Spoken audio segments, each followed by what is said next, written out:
Boogie like Benson, I'm a who that. I'm a who that. Long as I'm living, I'm a who that. Lose or winning, I'm a who that. Sports Coma, yeah, this is where we do that. Where we do that, where we do that, where we do that, where we do that, where we do that.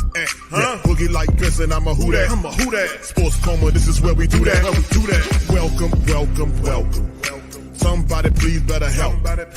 Running this thing like Elf. I thank God every day I'm not a felt. Go to YouTube Live with Big Q and the guys. If you ain't ride or die, the bandwagon get flipped. Been marching in, that was way for the ring. I was yelling out your shade for the championship. Bucking on town, duck down. Falcons, pluck, get shut down. Panthers ain't much touchdown. The vision really belong to us now. So much hate on the Saints, you could probably tell. Ever since Bounty Gate hit the NFL, when things seem fishy, then you probably smell the crooked referees or Roger Goodell. Yeah, running like this, and I'm a who that. Every day I'm living, I'm a who that. Lose or winning, I'm a who that. It's the Sports Coma, this is where we do that. Where we do that, where we do that, where we do that, where we do that, where we do that. Boogie like this, and I'm a who that. It's the Sports Coma, this is where we do that. You're listening to the Sports Coma with Big Q and the guys on the PRO Media Network.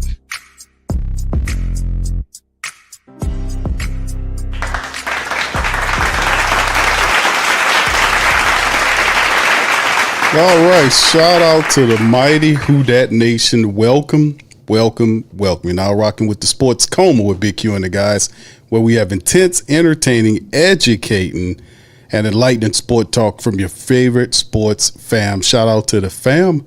Much love to the fam. This one called Saints Focus, Friday Focus, Saints Friday Focus, Trade Talk, Drew Brees Speaks, Week 7 Injury Report, and a little bit more. So much love to you guys. Appreciate y'all for being in the live on this one, man, as we get going in the broadcast. Big ups to all of the mighty Who Dats, the great Saint Tank. Big ups to you, Black Major, Bastion, Clint. Shout out to you, Steel Bill, Ronnie. Shout out to you, man. Appreciate you. Antoinette, shout out to the Queen. Much love to Young City 9. Bev, what's poppin', Bev? Shout out to you. Good to see y'all in the stream for this one, man. This is week number 7. Of course, I don't have to be or tell you guys or basically remind you of your record. Should I? I don't think I need to remind you. What's up, Terrence? Shout out to you, man. Big Villy, shout out to you, bro. Appreciate you. Thank you for being here, man. Hey, man, listen, y'all, I don't think I need to remind the mighty Who Dat Nation, the great Saint Tank about their record, their standings. We're trying to get out of the hole, right? Where our team stands, and all you can do is put your feet in the ground, stand firm, and just give it your all. If any other questions need to be had about what this do and all this other stuff, listen, they done heard it all. Sunshine Anderson, they done heard it all before. You know, it's time for all of the other stuff. You got to throw caution to the wind and just go out there and give everything. Just throw it all. Lay out every tackle. Just play your butt off every play. That's all you can do. Just out effort the team. If all you have to throw at them is effort, then throw it all at them. Because at this stage of where it is right now, that's all we could really do. Is play without prohibition, without restriction. Just throw it all at them, man, and I guarantee you're going to come out with a dub. I promise you that much. All right, big ups, fam. Appreciate you. Abraham, what's up, Abraham? That's right, OG. OG. Be keeping count of the time, man. That's right, OG, man. A little early, my brother. That's right, man. OG always right, man, and always in the support, man. Much love, brother. OG, thank you, man, for all that you do, my brother. Thank y'all. All right. Yes. Listen, fam, we're going to get to going on some of this stuff right here. I know this one here, the Saints Focus Friday broadcast, will kind of get into the injury report that's currently on screen. We'll also kind of go into the trade rumors circulating around with the team. Alvin, we heard what he said. You don't need to play that Chris Olave trades. And when your record indicates this, you are going to be a team subjected to trade rumors. And because teams are calling, You know, you have teams that are not doing so good that's trying to salvage their season, and they feel like if they had an injury at a key position, or they're just trying to get a player and just try to keep hope alive for their season. Case in point, the San Francisco 49ers were rumored to be contacting the Cincinnati Bengals about Trey Hendrickson. With Bosa out, they were trying to get Trey Hendrickson over there. Of course, the Bengals rebuffed them, but they call. And depending on who you are, they might listen. Now, if it's, and this is nothing different, you know, from what most we hear, but Loomis did admit to if there's an offer he'll listen to. Say, for instance, if somebody offer a first-round draft pick for Chris Olave, I think the Saints will give him that.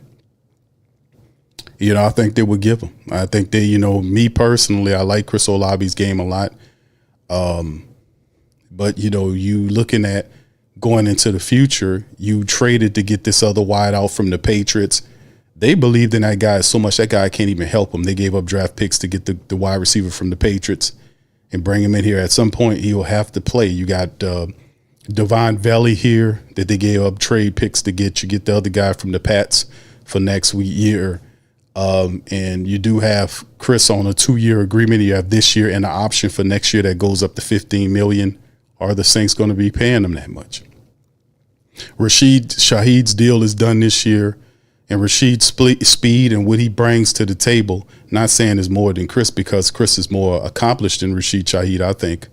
I mean, he's just done a little bit more. But outside of that, Rashid is accomplished. I mean, he's accomplished in his own right. He has a Pro Bowl as a return man, and he's a valiant threat. And he's not just a deep threat as a wide receiver. He can do – he's very close to doing everything Chris Olave can do. So the Saints will have to make a decision on what to do. And now y'all already know I always was a full supporter of Chris Olave. I still remember the fantastic catches that he made against the Green Bay Packers, against the – what was that? Wasn't that against the Falcons when he tapped the ball to himself and the guy didn't even know where the ball was? I still remember all those fantastic catches in this struggle year. But sometimes, you know, teams have to take a look. So if they're offering heavy compensation for him, I think if they offer a first or hell, or even a second, you know, the Saints might pull up stakes on them and use that second round pick. Now, of course, they'll probably botch it. Well, I'm not going to say that, you know. I mean, I think because I actually like this draft, the current draft that we had. I know we didn't have much of a draft since 2017's draft, but this draft this year, I actually like this draft. I think this draft that we had this year, the Saints picked all their players. I think a lot of these players are going to hit for the Saints. Just time will tell. All right, Michael, shout out to you, bro. He says the rain and wind make it tough on Sunday. Indeed, bro. We'll see what the weather is like there. I think it's rumored to have, I don't think it have, I'm going to have to look again and check on there. But if there's something going on there, they're going to have to play through it, man. Like I said, and throw everything at them and get the win. Thank you, bro. I want to say thank you very much. Picking me up, bringing me back to this world. All right. Thank you, Michael. Much love, man. Appreciate the super chat to the fam. All right, big ups to the rest of y'all as well. Brother Tyrell, how you doing, sir? Says it would make the weekend if the Saints win and troll the Bears and DA on Twitter telling them to keep chopping wood. It would be an awesome win for the Saints, a much needed win. We really need this. And like I said, not to overthink it, but just we have to throw everything out, all of the whatever this is, and then just go out there and play football. You're a 1-5 team. Just let it all go and just go out there and out effort the hell out the Bears and just take the game away from them. What's up, Akban? Says that Q, we have to get younger and faster. Must have indeed, bro, and it will happen. Cam Jordan retires. Demario Davis retires. There's Pete Werner is another guy. Does he fit what the Saints are doing with that defense? We have Danny Stutzman there. The Saints could utilize and have maybe Jalen Ford to be there. I think maybe in DA's defense from the last 4 years, Pete Werner makes sense.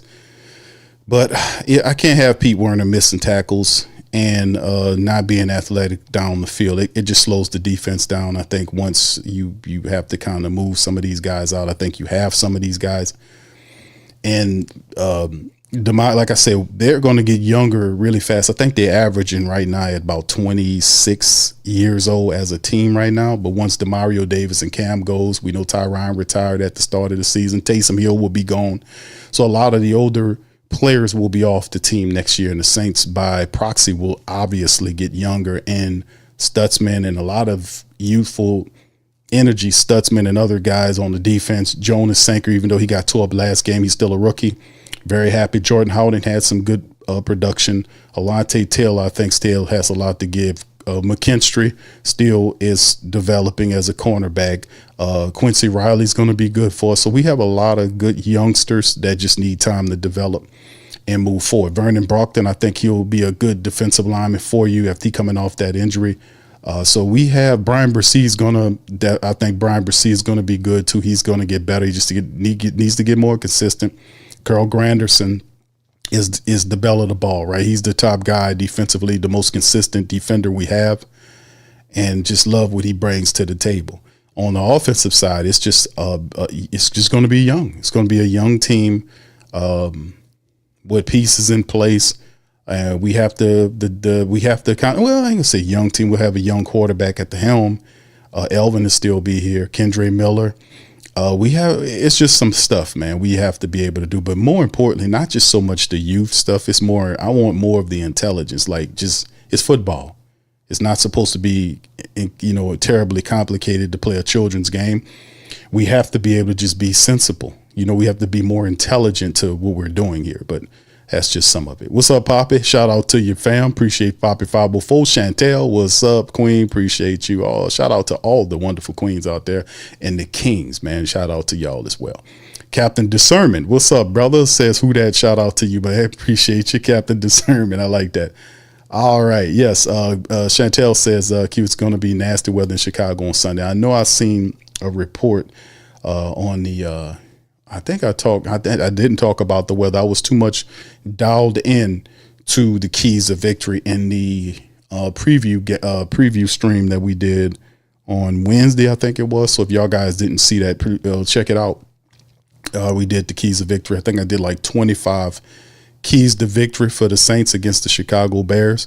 I guess I didn't check the weather because to me, it really don't matter if it's snowing or raining bad or whatever it is. I don't care what it is. It could be raining cats and dogs. Saints got to come up with a win. It's going to be a nasty game, but nonetheless, we have to come up with a win because it ain't. Hey, listen, the Saints with perfect weather still stink. So it don't matter. You give them a sunshiny day and they still go out there and lay a 0. You got a weather protected dome and they still can't do nothing. So, I mean, maybe the getting out in the nasty weather will kind of wake something up in them, some savagery in these guys and make them do something, right? So we'll see what's going on. All right. Chantel says it's going to be 50 miles per hour where they're at. Okay. And lots of rain. Charlie, shout out to you, man. What's up, Charlie dog? Big ups. All right, family. Anyway, y'all hit the like button as we get going. If you listen via Twitter, please give me a retweet, please. Retweet, please. Shout out to official Perry G. Shout out to you, my brother. I see you over there on YG and the fam listening over there. Much love. All right. Anyway, let's get right into it, man, and hit up the story. We'll start off with the injury report. A final injury report for the Black and Gold on Friday, man. 6 Saints players listed on this injury report for the Week 7 matchup against the Chi-Town Bears. You see AK-41, good news there. Went from limited with that ankle to fully practiced. That is great news. Isaac Yiadom also went DNP to limited to full. He is a game time decision. And, of course, we know Quincy Riley is there, so he might just very well just be a backup or might be just inactive for the game, speaking of Yiadom. Chris Olave was limited with a hip issue. He would fully practice for Thursday and Friday. He's good to go. Alante Taylor, the same way, had a knee issue. He was fully practiced. John Ridgway also was fully practiced. And he still currently has to return to practice. He's currently on the reserve injury list. The Saints have not activated him. But he was a healthy scratch, I believe, last week for the Black and Gold. And we can most certainly use John Ridgway's run stuffing ability to kind of throwing him in there. I think Bullard has been doing a good job as well. Nate Shepard is just, Nate Shepard. Divine Gacho was also DNP, but it was NIR. He was just getting rest, and they fully practiced him today. And then, of course, you go to the Bears side of things. Offensive lineman Jonah Jackson fully practiced. He had an ankle situation. Grady Jarrett, former Falcon, is questionable with a knee issue. DJ Moore fully practiced from that hip groin issue. Carlos Santos, the kicker, he's out with a right thigh issue. Noah Sewell had a concussion. He's listed as out, even though he fully practiced. Austin Booker, the defensive lineman, is questionable, even though he fully practiced. Travis Homer, the running back, fully practiced. He's good to go. The linebacker there, you see there, and DeAndre Swift, the starting running back, had a groin issue. He was limited and listed as questionable. A lot flows through DeAndre Swift and DJ Moore. They have some competent weapons. As we talked about in the preview and the breakdown for this matchup, is that the Saints have to be very mindful of some of these guys. DJ Moore, Romeo Iduzzi, DeAndre Swift, who's really good at running the ball inside, outside of speed, got really solid speed, can catch the ball out the backfield.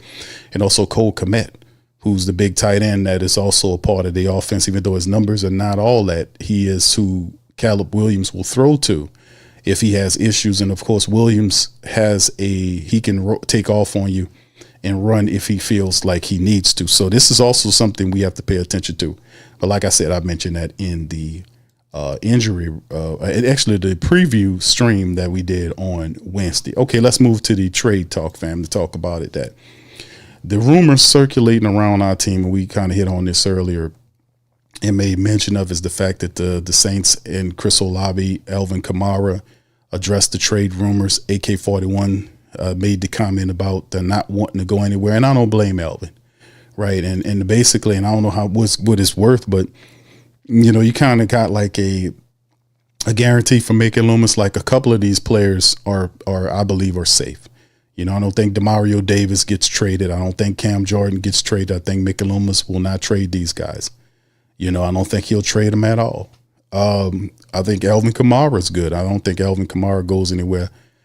Chris Olave, to me, I think even though I think they'll hold the stance, but if somebody offered the Saints a first-round draft pick or a second-round pick for Chris Olave, they will have, especially a first-round pick, I think they'll take him off. He would trade him if they offer him the first. I don't think he gets that, or nobody's going to give Chris that because of the concussion history. And really, he's on the cusp of trying to land that contract. His numbers are up. His yardage is not up, but his catches is. I think Chris has like 39 catches. Right now, a lot of east-west stuff, not too much going north to south, which if it was, then those numbers would be a lot higher. So they really have to work harder to get that. He has like 39 catches with 1 touchdown. So that's, that's kind of indicative of what the Saints offenses look like. And he could have had a couple of touchdowns had he dropped 2 that came to mind. The one last week, the guy grabbed on his arm.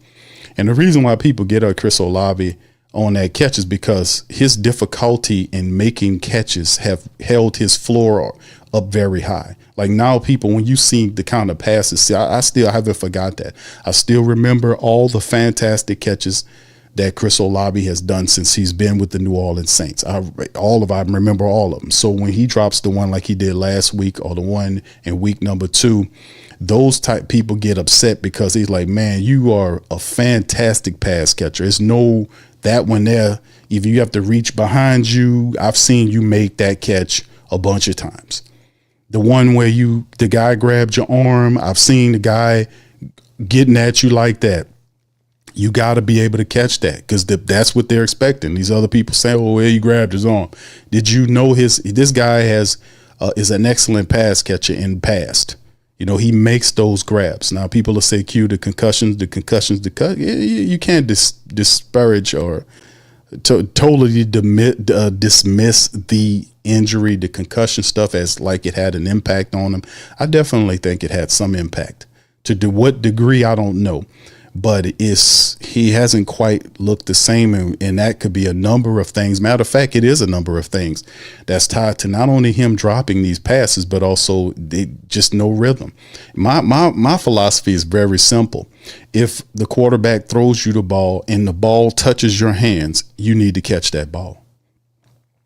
you should catch that ball. And that is the thought process that I have, and they agree about that. If they're honest, they'll tell you that man right sitting up there. You're right. If that ball touches my hand, then we can catch it. These other people who saying that, nah, it's all this kind of stuff. These people ain't football players. They never played the game. They don't know what they're talking about. The players will tell you, and they will own drop balls because they know if it touches your hands or touches you, and most of them wearing them sticky gloves anyway, that's supposed to aid in the catch, right? The gloves has a sticky substance on it that help them catch the ball. You still dropping it. So, I mean, what more help you need? So, like I said, the veterans have to step up. All right, let's jump right into it, man, and look at some of this. Saints Alvin Kamara, Chris Olave addressed the trade rumors. Shout out to Cat Terrell from ESPN. Saints running back AK-41 said he has gotten used to being the subject of trade rumors during his career, but his stance still hasn't changed. Kamara said Thursday he still wants to stay in New Orleans. Kamara was asked about the NFL report that said that general manager Mickey Loomis, approached him after he received interest from other teams. The report said Loomis asked Kamara if there was anywhere he would like to go. Let me ask you something here, Alvin. Is there any place that you like to go? Could you imagine Mickey Loomis just walking up to you randomly? He don't talk to you no other time. Just he don't talk to you no other. And this is reports. Cat Terrell said it. Other people said it. You know, when she said it, a couple years ago when this happened, when he says, well, you addressed the players 2 years ago at the end of the season. You addressed the players. You usually don't talk to the players. This is the general manager, for God's sakes. You don't talk to the players. Well, how do you know the temperature of the team if you're not talking to the players? What else do you have to do? What else? What are you here for? If it's not for the betterment and the success of the team, because obviously the man is non-accountable. He can't keep himself accountable. He can't even stay to a schedule of these WWL interviews he's supposed to do on Tuesday and Wednesday when people are asking. He's supposed to even doing these old softball interviews with Mike Hoss. He disappears from those, no accountability whatsoever, but nobody presses him. Lauscher or Gale, they don't press him to stay accountable. If Mickey Loomis is like that, why should he? If the bosses are that lax, why wouldn't he be? But could you imagine him walking up to you and asking you, hold on now, goddammit.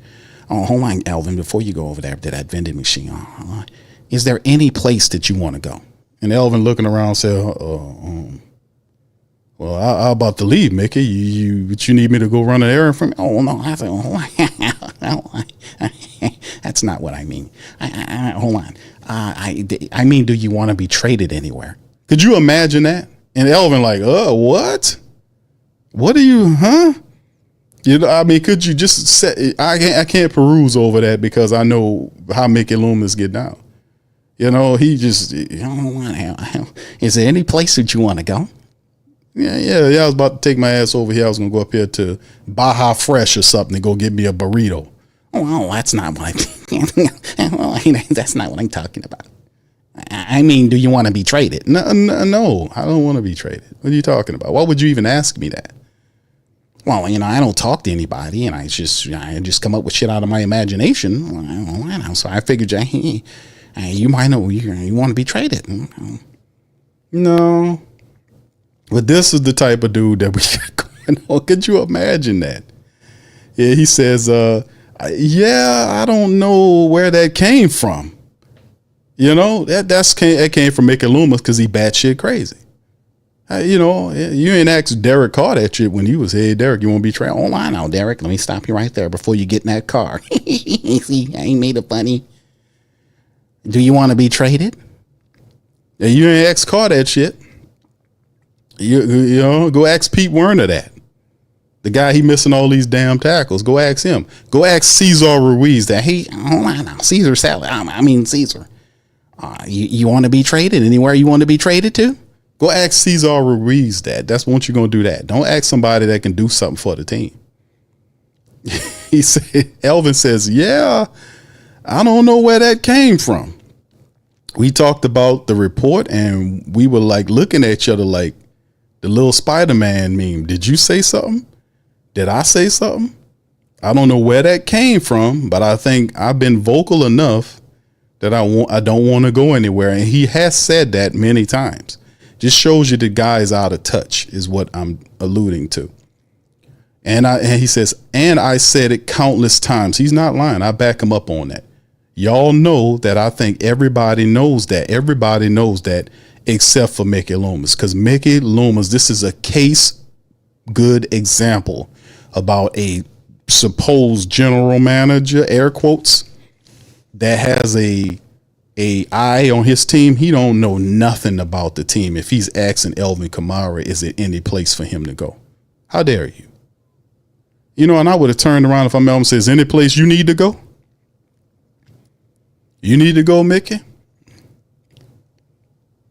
It's just amazing. They asked the man any place he wanted to go. How about where you want to go? Let's send your ass to hell. How about that? Get you on up out of here. Run you up out of this position. Sitting up, he don't even know the team. The fan base knows that. At the end of the day, it's business, so I don't go upstairs, and I don't have an office upstairs. I got an office in Charlotte at NASCAR, but I don't got an office upstairs, so I don't really sit in those meetings. I don't really know what happens up there. Well, no, I can tell you what's happening up there. Nothing's happening up there. There is no intelligence. Mickey Loomis is taking the general manager position. He's boiled it down where he got former general managers working for him in lesser capacities. Got several general manager assistants, and none of them had intel to go and ask Alvin Kamara, does he wants to be traded? Everybody know Alvin wants to be a Saint for life. He said it I don't know how many times. I've covered it on the show. It's not even news, but that just shows you how out of touch that Loomis cat is. What would happen if the team did approach him about a trade? I just got to keep my head down, said Alvin. I don't know if I was a GM, I guess I would go to the player and be like, hey, we're trading you, just so you know. So if Mickey come downstairs and says that, then I'm going to drink a pina colada somewhere, which means he probably not going to play again. That he'll call it a day. Hell, Alvin Kamara is the greatest running back the Saints ever had. And he's going to go down. Is he is Alvin a Hall of Famer? I mean, that's a good question, man. I want to say yes. I know he's definitely in the Saints Hall of Fame. He's the greatest Saints running back Saints ever had. Hell, he was better than some of the wide receivers we had. His catch stats rival some of the solid wide receivers we had. You know, he is a phenomenal talent. Like he's going. Kamara has a similar reframe last summer when he was seeking a new contract from the team, and he said he would like to be a Saint through the end of his career. Kamara has been with the Saints since they selected him in the third round of 2017's draft, a season in which he earned NFL Offensive Rookie of the Year honors. I want to be a Saint for a long time, for as long as my career goes, says Kamara at that time. That's all I'm looking for, really. Kamara said at the time. Kamara signed an extension midway through last season that will keep him in New Orleans through next year. And $3 million of his base salary is guaranteed for the 2026 season. He turns 30 in July. Alvin is not the problem. Kamara said he doesn't know what teams he's been linked to or who needs a running back, but he's used to the speculation. I mean, it's like that for years. It's just like what it is. I'm just focused on what I'm doing. I really don't think about it much. Saints wide receiver Chris Olave, who's also been a part of potential trade speculation, acknowledged that he knew about the chatter and chalked it up to being a natural part of the conversation that surrounds the team in his 1-5 record. He's absolutely right. When you're 1-5, the vultures are gonna be circling around the team looking for what they can scavenge. This is the part of the business, man. Like Olave said, it's been like that all year in the offseason, even right now. I ain't really been on social media, but I know it's cooking right now that we're 1-5. So there's always rumors. The internet trying to always create some buzz. Now you giving them buzz, brother. The Saints are giving them buzz. They don't have to create anything. You giving them the buzz. You're giving them the buzz by this play, this terrible play. But I had a conversation with the people in the building, so I feel very confident. So he talked to Loomis. So he said he feel pretty confident about him being here. Olave did not elaborate on who he spoke with. Only one person he going to talk to, the same idiot who went and asked Kamara, hey, hold on here for a second, Alvin. Or anywhere you want to go? That man thinking he about to pay for a trip to the island or something. And he talking about, I mean trade. Elvis like, what? He bust that Russell Westbrook. He was like, he did that. What? Bro, what are you talking about, man? I know, bro. I know. That's what he hit that button on his ass like that. Crazy talk. Man, is insane. Kamara has been dealing with ankle injury for the past few weeks, did not practice Wednesday. Of course, he's fully healthy, went from limited to full. So he started all 6 games, carried the ball 83 times for 314 yards and has 1 touchdown. Olave was limited in practice Wednesday with a hip injury. He went full, by the way. 39 catches, 342 yards, and a single touchdown this season. So this is some of the rumors that circulate. I just found that so very interesting. And then just something to present to the Who Dat Nation to show you how detached from reality this cat is and how he doesn't talk to these players. You don't talk to the players at all, and then all of a sudden you're going to go down there and ask the man about any place you want to go there, buddy. Oh, I know. We're seeing you. Oh, I know. I'll pack you up and ship you, buddy. Oh, I know. We don't want to hear all that, bro. You need to get on up out of here your damn self. It's too bad we can't find a trade partner for him. Anyway, the Chris Olave landing spots, where could a star wide receiver could end up if the Saints deal him before the 2025 deadline? This is just speculative. From CBS Sports, they covered the article too and mentioned some of the things that we covered in this previous article, as you can see. Chris Olave's statistics here. And the wideout is under team control through 2026 after the Saints picked this 50-year option up. The fact that a team buying the 25-year-old would have him beyond 2025 will only boost his value. That said, Olave would likely seek an extension this upcoming offseason rather than enter a lame duck season in 2026. If the Saints isn't keen on the idea of locking down Olave at this stage of their rebuild, it makes sense to see where he'd fetch on the trade market this deadline. What team could be interested in Chris Olave? Well, he has this. Which team be interested? Let's highlight a handful of logical landing spots. The Buffalo Bills, the team that beat us recently. The Bills entered week 7 bye on a surprising 2-game losing streak after averaging over 33 points per game over the opening month. The losing streak has seen the offense stretch to literally screech to a halt, posting just 17 points. A key cause of the offense going silent has been the continued lack of a true threat, a deep threat wide receiver position. Secure topped the position group in week 5, just 45 yards receiving, while Palmer led the group in week 6 with 60, with the majority coming on a single 45-yard reception. Coleman is the only wideout in a roster to top 100 yards in a single game. However, that came in week 1, and he recorded 45 or fewer yards in every game. Olave will go in immediately and become the number 1 target for Josh Allen in the passing game and give him a weapon he hasn't seen the likes of since Stephon Diggs. With Buffalo firmly within the Super Bowl window, they should prioritize adding a boost to the offense. Will the Bills offer a first-round draft pick?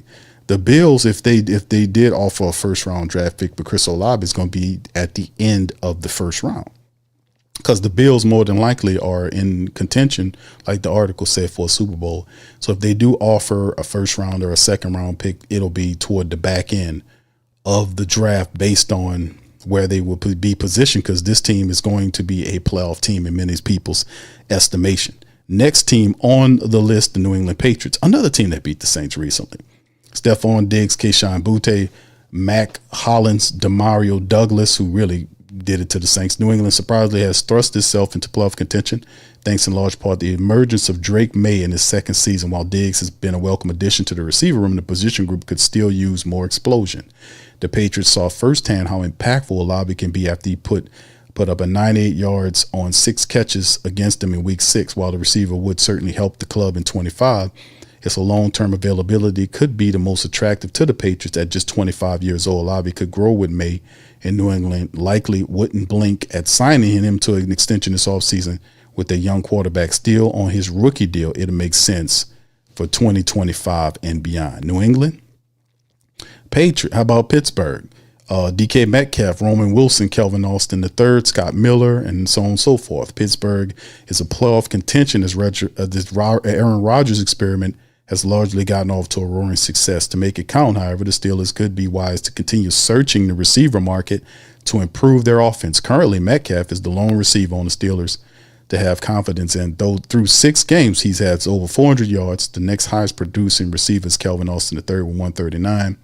Pittsburgh desperately needs a second option for Rodgers outside of Metcalf, and Olave would fit the bill splendidly. So that's another one. The Giants, who we did beat, thinking of buyers at the trade deadline, the Giants wouldn't be among the first teams that come to mind. However, the pursuit of Olave makes plenty of sense at this stage. Currently, the club has a gaping hole at the receiver position because of Malik Neighbors being out for the season with an ACL tear.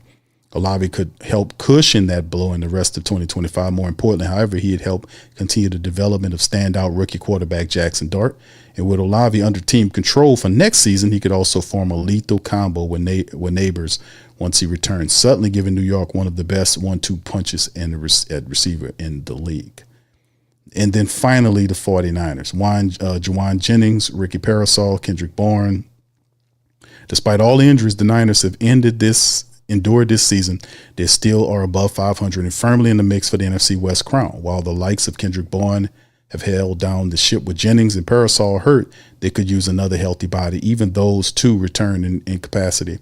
With the 49ers can get healthy under center with Brock Purdy on the men, among the tight end George Kittle, the addition of Lobby can help quickly turn the ailing offense into a lethal unit down the stretch. So they got some teams with holes at the wide receiver position that Chris Olave would actually look pretty decent at. But the reality is, nonetheless, the article talked a lot of good stuff. It did not mention Chris's concussion issues, which maybe a desperate team would offer a higher pick for his services. The Giants, the 49ers, and the such. But according to Chris, he was obviously told that that he's good, that he's all right, that he'll be good from the position from being with the Saints. So we shall see, and we shall see again what the Saints do with that. All right, and of course, the final story, man, I got for you guys. Shout out to WWL Radio. They did an interview with Drew Brees, and Brees talked about the Saints' offensive line continuity is crucial as offense builds under Kellen Moore. And like I've been critical of the Saints offensive line, I think the play has been very topsy-turvy, to put it mildly. It has been inconsistent and topsy-turvy, guys. We just got Penning back for a couple of games. Cesar Ruiz was out. We had Torrey Simpkins in there.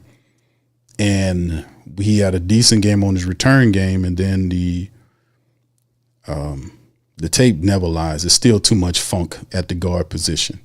Even McCoy is inconsistent, missing blocks, not finishing the blocks. The Saints offensive line is not a dominating unit.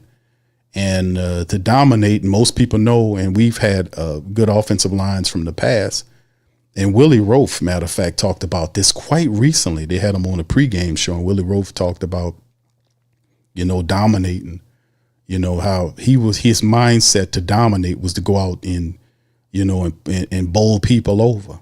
You got to have a mindset of domination, and you look at the tape, the Saints are not really, that's why it looks so rough at times for our running backs to move the ball. They're not clearing furniture, to put it lightly. They're not clearing out the furniture and having a really clear holes for these running backs to run through. That's why Kendre Miller has been effective, because he's able to, he has the gift to make the first guy miss, and then he breaks tackles. You're going to need a running back like that because it's not clean. The Saints running, it don't matter who we play. It's not clean, except for the Bills, who are one of the worst. We have the Bears coming in. I think they're 31st in the NFL. They're pretty bad in stopping the run, too. But the Saints offensive line really need to gain some type of synergy and chemistry, and they really need to adapt that dominating mindset to go out there and push these people over, and dominate and be smart about it. But it's too much stuff that's going wrong along the line. Guys at times don't know don't look like they know where they're going. You know, they don't know who they're blocking. You see offensive linemen get to the second level, and the defenders, all 3 or 4 defenders, are tackling your running back behind you. How did you do that? You just phased through their body and got to it. It's a cavalcade of a cavalcade of comedy watching the Saints offensive line play. And Drew Brees spiked on it. He said, listen, the offensive is crucial. If you don't have a decent offensive line to protect the quarterback and open up lanes for your running backs to run, then you're not going to have no success. You can't have a bullshit garbage line in the NFL and expect to win any games. It just doesn't work. It doesn't work that day. It doesn't work like that. In NFL, it's just what it is. You have to dominate the line of scrimmage. If you're not dominating the line of scrimmage, you're being dominated by the other team. It's either one or the other. It's either dominate them or they dominate you. In a lot of these games, you see the Saints offensive linemen literally get stood up. They get stood up. There is no push. They're not moving or resituating the offensive line like they like to talk about. Move the line of scrimmage. You don't see a lot of that. And that's a big part of why the offense is having these type of issues, because if the line is not doing that, not moving furniture, not good, doing a solid job consistently of keeping people off your quarterback, he's going to get a little antsy. You know, his eyes are going to drop. That's just human nature. He's going to have to fight his instincts and understand and be real, even though, you know, you talking to the press and you tell me, man, I got love for my lineman, all this kind of stuff. But in his head, you got to, you know, the body language, you can say whatever you're going to say with your mouth, but that body language tells all. If you, throwing off your back feet, pulling the ball down too soon, because you're like, oh, here we go again from this dude over here, number 51. Oh, shit, here goes 7. Here go 51 again. Damn, number 70 in his head. It's back. It's between number 70 and number 51. Oh, damn. But he in his head. He tippy tapping around, and you know, because he's oh yeah, we offensive line, they're all good. He supposed to say that, but what the body language say? But Drew talks about it because he know exactly what the problem is. A lot of it tied to a lot. It's a lot of stuff going on, but usually you're gonna pay attention to the line of scrimmage, whether it's the defense or the offense. You're either dominating there or you being dominated. It's either one or the other. You pick your role. You either dominate or be dominated. And the Saints in many of these games are being dominated.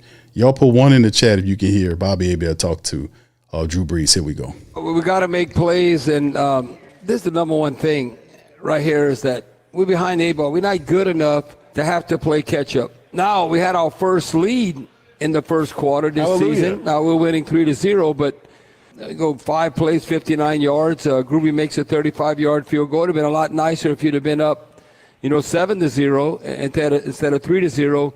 I said this at halftime. The defense has now allowed a touchdown by the opposing team in its first 2 possessions in 4 consecutive games. So that's all right. Let me keep points. it going. Boom. Yeah. So I'll say we're going to go to Chicago with the Bears are going to on the first 2 possessions. Hold on, fam. The ball. I don't know what he was doing. Hold on. Let me get it set up for y'all, fam. But yeah, this is one of the things, man, what we got to deal with here. Hold on, that wasn't right. It wasn't set up correctly. All right. Anyway, let me kind of get into the article here. The Saints have a lot of positives to correct the 1-5 start. The positive is the largely healthy roster, a 5-man starting offensive line group that is set to play back-to-back games without any of the fill-ins in the first time all season. The group is developing with some credibility and will be massively important to the team's success this year, in which legendary Saints Drew Brees broke down this week on WWL Radio. Drew said it is crucial because that is the position in football that really requires that. He said just because of the amount of communication that happens and the adjustments that happen, and not only that, but how you work together in pass protection, right? That group consists of, from left, Kelvin, Trevor, McCoy, Cesar, and Tolly. It's a high investment position for the Saints with 4 first-round selections and one high second rounder in McCoy. Ruiz and Penning were both dealing with ankle injuries, suffering in week 4, but have been have been removed from the injury report this week. Fuaga also missed the game earlier this season due to a knee issue.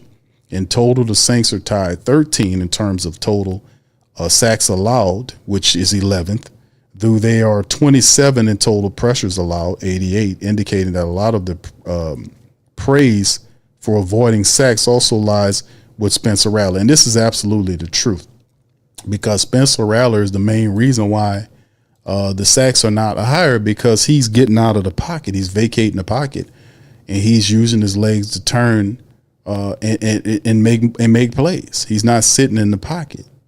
You know, we've seen a number of times the pocket gets squeezed and he gets forced out of the pocket, and it's just one of these things that it has to get better, man. I mean, seriously, we have to be able to turn this thing around, man, to be honest with you, because to be honest with you, we are dealing with right now. This is what it is. I mean, this season is already, it's 1-5, but 1-6. Could you imagine? You know, 1-6, and the Bears are not juggernauts. We should be able to be able to take care of the Bears. No disrespect to the Bears, but come on, it's the Bears. We should be able to do something with the Bears.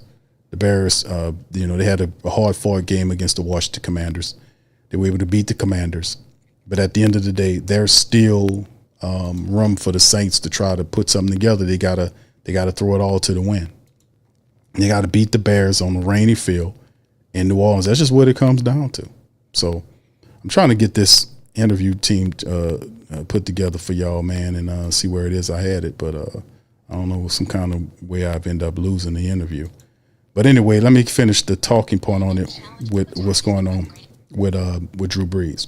He says that group in total, the Saints, and I mentioned that if you just sat there and watch the front five against the D-line, they're running all kind of games. They're having to pass off twists and stunts, and that's just consistent communication. That takes a ton of time on task, Drew said. The Saints hope that the time on task helps them this week against the Bears defense that ranked 29th, with pressure generated on 27.7% of the opponent dropbacks. The Saints are 1-5, Bears 3-2 face off there. That's a combination of everything gets compressed in the red zone, right? He also said that tight windows, if you got to be on, he says that in the red zone, right, tight windows, and you got to be on point, no negative plays. A 2 or 3 yard run in the red zone is a great play, but you also need targets, like you need matchups. I can remember some of our best years, right? It was, man, Sproles with a matchup nightmare in the red zone. Jimmy was a nightmare in the red zone. Colston was a matchup nightmare in the red zone. Like those big body guys that just had certain traits, man, you just knew, man, there's a place I can throw the ball where he can get it. There's some scheme as well in attacking that way that some of these defenses are going to try to play in the red zone, and then just your ability to run the ball. Like 2 yards is good, then find your matchups and make sure your scheme is on point. They asked, how do you attack Dennis Allen's defense? Drew says it's kind of like playing a divisional opponent. You know, yes, there is a high level of familiarity, but you're just finding little nuances, and obviously the personnel is different. So we've got to study their personnel and really understand who we're going up against. But yeah, I mean, I think just from the coordinator perspective, we know Dennis' scheme, right? We know the stuff that is kind of his comfort zone, right? We know his go-tos. He also knows that what we up to. So there's going to be wrinkles. You know that at the same time, that's Kellen Moore's offense against his defense, right? And so those, I'm not sure how often those have gone up against each other, right? So the Saints got to execute. He mentioned Jimmy Graham and several other players, right, in this thing.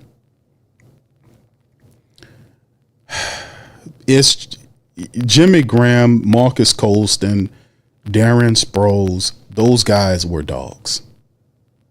No, and I'm not disparaging our current staff, but you don't have a Jimmy Graham. Jimmy Graham was a former basketball player who had a will to win. Look at what he's doing now.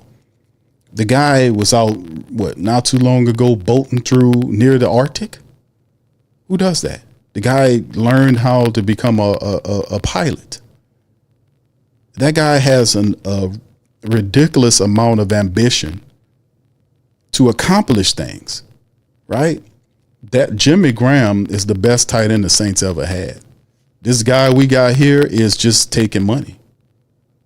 I doubt he has a will to win. His temperament is way too soft in terms of that. He got up to a point because the question was asked, how good could this guy be? You're paying him $10 million. You give him a 3-year deal that $10 million a year was $31 million. This guy, he dropped touchdown passes. He misses blocks. He don't block that well. He has still dealing with concentration drops. Hell, he's still false starting in his own building. I don't see anything changed about his game. And if he was better at his job, the Saints would have at least have one more win than they have now. I mean, so no.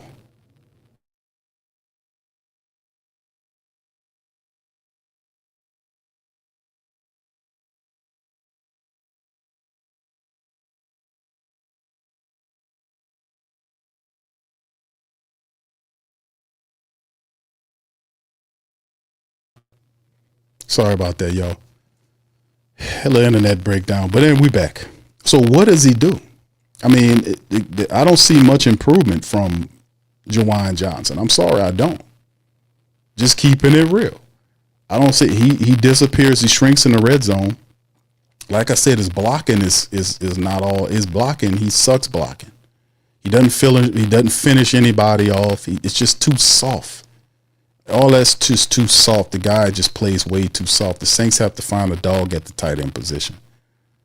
You know, somebody that's going to do the job. Somebody that has some wiggle to his game. You know, this guy is just. I'm sorry. I just don't see greatness in him. I see he got to a point where he got paid, but he done leveled out. I think he done leveled out. I don't think you'll see Juwan Johnson any better than what you get right now.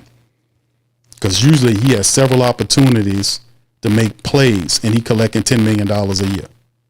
I mean, there were times in the moment when they paying you $10 million a year, you're getting paid that kind of money because you're supposed to make extremely difficult plays because they're paying you that kind of money. Nobody gonna pay no man 10 at the tight end position, and the man is just going to be,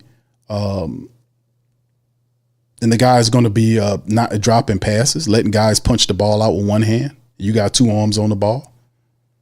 Well, you know, Jimmy, let me ask you this. Does Jimmy Graham make those catches that he dropped? Does Jimmy Graham make that catch? You damn right Jimmy Graham make that catch in that first game.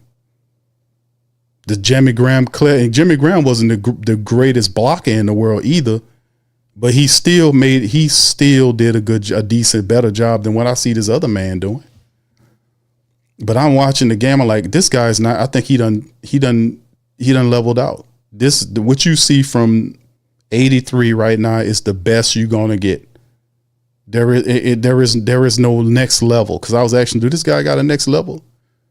I mean, he obtained the bag, but he has a very important position, like many others. But he's the security blanket for a young quarterback. You know, the guy's a security blanket. We're not seeing $10 million worth of good game there. It's just not enough. You make a few catches here or there. The blocking is off. It's just not working, man. I don't see the attack dog mentality in these guys. It's not like I said, Sproles and all these guys, Drew. These guys were dogs. They had a competitive monster in them that wanted to win, that wanted to go out and take the game away. The Saints are milquetoast. A lot of these guys are milquetoast. And don't get mad at me, Saints, for telling you that, because I ain't talking to y'all, man. I'm talking to the players. Don't get mad because I'm just basically throwing back at you what I'm seeing on the field. That's why you're 1-5. Ain't no tough ass team gonna be 1-5, man. They're gonna fight like a dog to get the win. They ain't gonna lay down and talk about moral victories. Who does that? You don't hear champions sitting down and talk about moral victories. We got a moral victory. We played together and we're going to be all right. We just have to hang in there. We got the moral victory. We're not going to panic. We're going to be, nah, shut up. We ain't no wins. You ain't getting no points for no moral victories. You getting a paycheck. Now we'll give you points for moral victory. You get your goddamn paycheck back. How about that? We'll give you points then. Oh no. No, you ain't gonna do that shit. So this is Drew says, how do you attack a Dennis Allen defense? He said, we read this one, and he says he finished by saying, I'm not sure how often those game, and the reality is the Possum. We know what the Possum got doing. We know the Possum likes the blitz. His team's not really very good at stopping the run. They're 31st. The secondary, I believe, is like is better than the run stuffers, but they do a good job of taking the ball away from you. 8 turnovers, tied for first in the NFL. As long as you understand that and you don't give them the takeaway, you should be able to kind of do what you want to this defense. But the thing is, like I said, Drew Brees talked about, a chess match here. He mentioned the schemes and knowing what they're going to do. And he mentioned it in the prior thing. He talked about the combination of looks and schemes and red zones. And a lot of times, you ever heard the term scheme your people open? Y'all put one in the chat if y'all ever heard that. You just throw that in the chat. Anybody ever heard the term? Put one in the chat. One that up. That you ever heard the scheme your players open? I mean, where is that at? Like I said, I get pissed. I can't even watch a lot of the Saints tape because I watched the film. I watched the footage of the Saints, they tape, and I'm like, man, why are we even doing that? Why are we not taking advantage of the fact that they overloaded this side when we roll over, audible to this side? Just smart stuff, just being a smart team and just having a chess match game against the team. Because a lot of times those plays don't work is because you're running into the strength of the defense. You're not supposed to do that. I know that's obvious sounding, but I guess I got to say it out loud to the dumb team that's doing it. You're not supposed to run into the teeth, the strength of their defense. You're supposed to expose the weaknesses of that's what scheming is all about. What you think scouting reports is for? We scout the teams to find the weak players we can extort, that we can, exposed. How about that? That we can take advantage of. How about that? That's what the individual scouting reports is about. Which one of these players on here is the weak link that we need to go after? You know what they do for the Chicago Bears? They look at Penn and say, this guy right here, look at the tape. This guy here, number 70, man, that guy right there, look at his stance. He come out the stance. Look how where his arms is, where his knees is. Look where his feet is. When he comes out the stance, he's too damn high in this stance, and guys just walk him back. There was a play I showed y'all on Patreon this past week where literally they pushed that guy over like a top heavy dresser. You ever had one of them old school top heavy dressers? They come up a little bit like that. And you see what I'm saying? You got to make sure you don't bump against it too much because it might come toward your ass. One of them type of things. Looked like the dude literally went right up under him and pushed him over, and he fell on the top of his back, not on the back or the middle of his back. He fell. He pushed him over like a top heavy dresser. He fell on the top of his back. How'd that work? Because he up too high. And this is what the guy consistently do. That's why I was like, man, it's enough of that. When this season's over with, we're going to let him go ahead on, have a nice life, man. We're going to find somebody else and start again. You just not getting it. You are up too high, and the Saints gave him every opportunity. Right tackle, left guard. And the guy's technique is just not hitting. And they can attack him. Another guy they can attack is number 51. They know 51 is confused. He also has bad and inconsistent technique. Where guys can swim him. I mean, simple moves. I've seen people swim that guy so bad that they swim 51 so bad. It was like going through the turnstile of an old school grocery store. You go right through that little thing there, and you swim through it, and the thing just flip over, and it stays right there. You just walk into the store. That's what he is. Panna, it's just them guards, man. If you ain't got a top heavy dresser on the left side and a turnstile on the right side, I don't know what you got. It's just them guys, and the defense it ain't no use sitting up here pretending that there's something that they aren't. I'm not in delusion or denial about the abilities of these guards that we have currently starting. The technique is bad on both of them. They're both inconsistent. You can weigh them on a scale and tell me which one stank the most. But to me, defenses are going to go at these guys. And also, you look at when these defensive line will practice principles like using stunts, because that involves testing the communication of your offensive line. They're going to do that stunt action. They're also going to shift right around the snap to create confusion to figure out who I got to block. And you know the Saints struggle with these communication issues. We're in week number 7. Can he finally put it together? Everybody got to know who they're supposed to be blocking, fam. We can't be oblivious about the non-ability of some of these players. You know, they're like the guard thing. And McCoy hasn't looked, 78 hadn't looked that good either.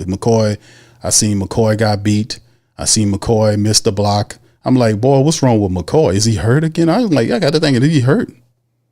Is he hurt? What's wrong with him? Why he looked at that tape there, man? That wasn't a good looking tape.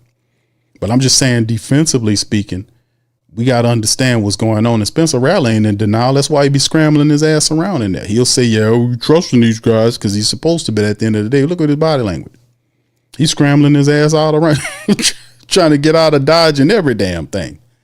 So like I said, man, ain't no more being in denial about a 1-5 ass team, man. Especially where the funk and the stank lie on the team.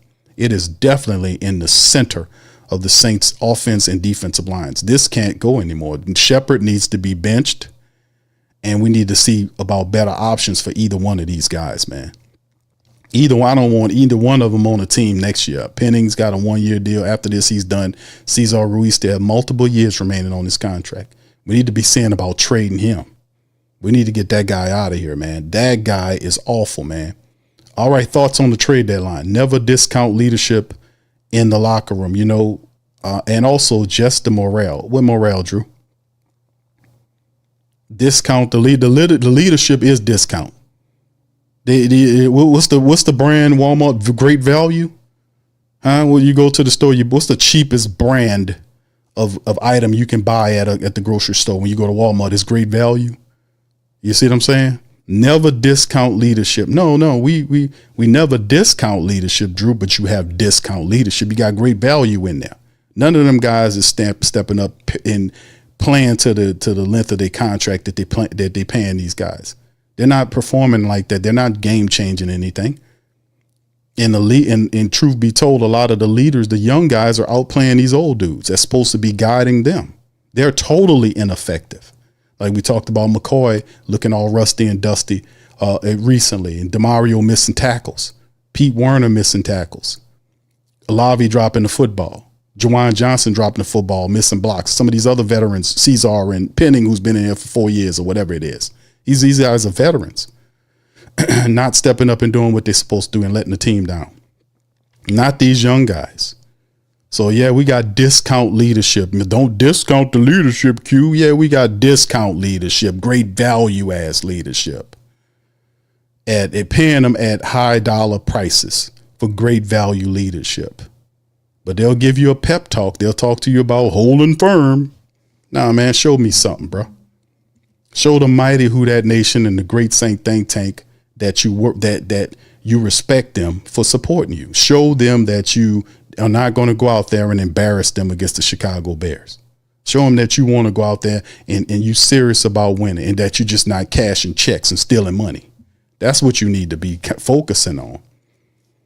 You can't whip these guys up. You got to motivate them and pay them at the same time. Listen, I'm going to give you all these millions, but listen, we got to have a pep talk here. Ain't millions enough for you to get up off your ass and catch a ball and block? Am I saying anything wrong? I mean, how many of you guys out there will go above and beyond? If you playing football, they paying you millions of dollars. You taking care of your family. You ain't going to step up and step out. You ain't going to go there early and leave late. Huh?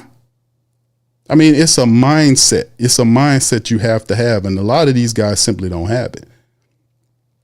Anyway, like those guys that are just core pieces, that I think you want to keep around as long as you possibly can. No, we don't. We don't.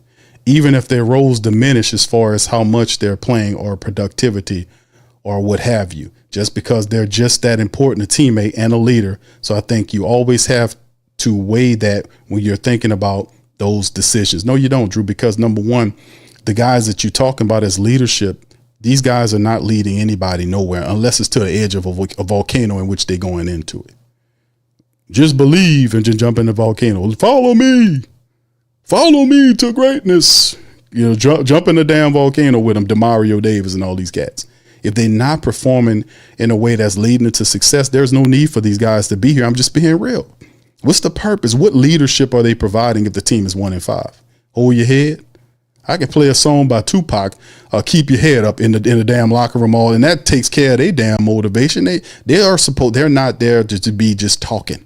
They're getting paid because they're supposed to lead by example, and they're not leading by example. Dropping touchdown passes, having concentration drops, blowing blocks, not dominating, missing tackles and taking poorish angles and just playing dumb and stupid.